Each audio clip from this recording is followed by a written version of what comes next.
ژان پیر برار. فاشیست‌های حاکم در تهران مخالفان خود را تروریست می‌نامند.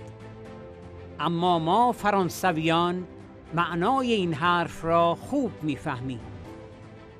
نازی‌ها نیز گروه مانوکیان را تروریست می‌نامیدند و اعدام کردند. اما روز بعد گلها برای تجلیل از این قهرمانانی که هنوز خونشان سرد نشده بود سرازیر شد.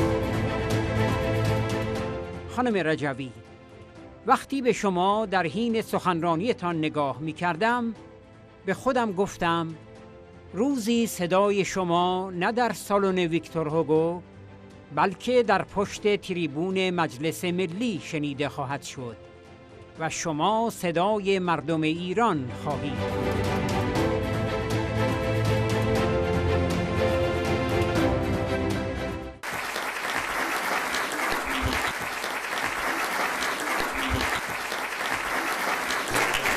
Merci à toutes et à tous et merci à toi en particulier qui a repris le flambeau sans cilier et qui tient bon malgré, je le dis devant tout le monde, les pressions dont tu as été l'objet et devant lesquelles tu n'as pas faibli. Il faut le dire, ce comité n'est pas dirigé par n'importe qui, bon, c'est important. En vous écoutant tout à l'heure, Madame la Présidente, Madame Rajavi, et en vous regardant, je pensais à Philippe Séguin, qui a été notre président ici de longues années et qui a changé un certain nombre de choses dans le fonctionnement de l'Assemblée nationale. Et en particulier, c'est grâce à lui si maintenant l'Assemblée accueille des chefs d'État étrangers qui ont le droit, le privilège de s'exprimer à la tribune de l'Assemblée nationale. Et en vous regardant tout à l'heure, je me disais, mais un jour, ce n'est pas de la salle Victor Hugo qu'il parlera, mais de la tribune de l'Assemblée nationale pour porter la voix du peuple iranien.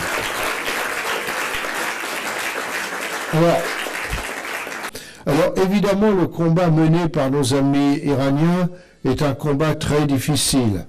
Les fascistes qui sont au pouvoir à Téhéran désignent leurs adversaires comme des terroristes. Mais nous, Français, nous savons ce que ça veut dire. Le mois prochain, nous allons célébrer l'anniversaire de l'exécution des membres du groupe Manouchian. Quand ils ont été fusillés par les nazis avec le soutien du régime de la collaboration du traître Pétain, eh bien, on les a désignés comme des terroristes. On a même fait une affiche rouge pour les stigmatiser devant le peuple. Ça n'empêche pas que dès le lendemain, les fleurs s'accumulaient pour célébrer ces héros dont le sang n'était pas encore froid. Alors, Ingrid a parlé tout à l'heure de notre collègue espagnol, Alejo Vidal Quadras. Je ne suis pas hispanisant, j'espère que je ne l'ai pas trop écorché. Mais c'est une des figures principales des soutiens à la résistance iranienne. Mais les mollahs n'ont aucun scrupule. Rappelez-vous la préparation de l'attentat de Villepinte.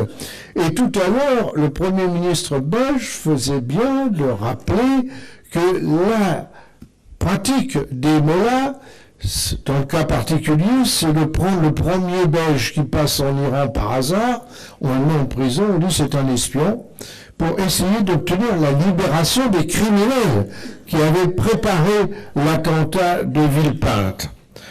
Hélas, les autorités belges ont cédé à la pression. Moi, je le regrette précisément. Le Premier ministre, tout à l'heure, a parlé d'apaisement. On peut parler d'apaisement, on peut parler de complaisance. Avec les nazis, rappelez-vous, vous n'y étiez pas, moi non plus, mais vous avez lu ça dans les livres d'histoire. Quand nous avons été complaisants avec les nazis, vous lâchez un petit bout, quand les nazis ont réoccupé la rive gauche du Rhin.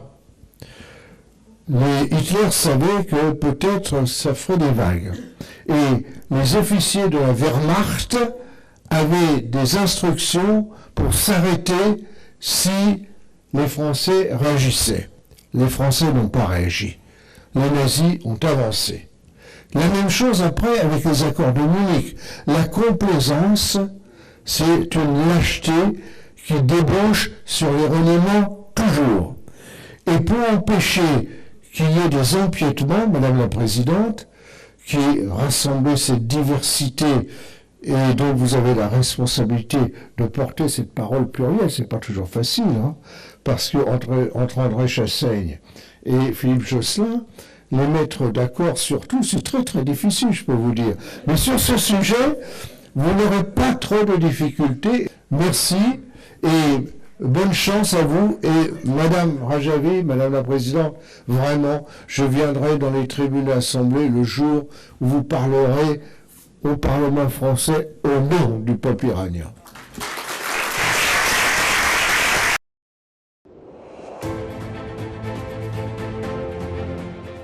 ژان فرانسوا لوگاره موتور قیام و شور و حرارت این مقاومت از تجربه و روحیه‌ای است که از مبارزه با دیکتاتوری شاه و آخوندها نسل به نسل منتقل شده است. خامنه‌ای و رهبران رژیم مستمراً انگشت اتهام را به سوی مخالفان اصلی خود یعنی مجاهدین خلق و شورای ملی مقاومت نشانه می‌روند. زیرا فهمیدند که این تنها آلترناتیو ممکن در برابر این رژیم است. شدت سرکوب علیه این سازمان نیز ناشی از همین حقیقت است. رژیم تلاش می‌کند جلوی گرایش مردم به مجاهدین را بگیرد و این کار را با شیطانسازی و توطئه علیه مجاهدین و تنها آلترناتیو سیاسی انجام می‌دهد.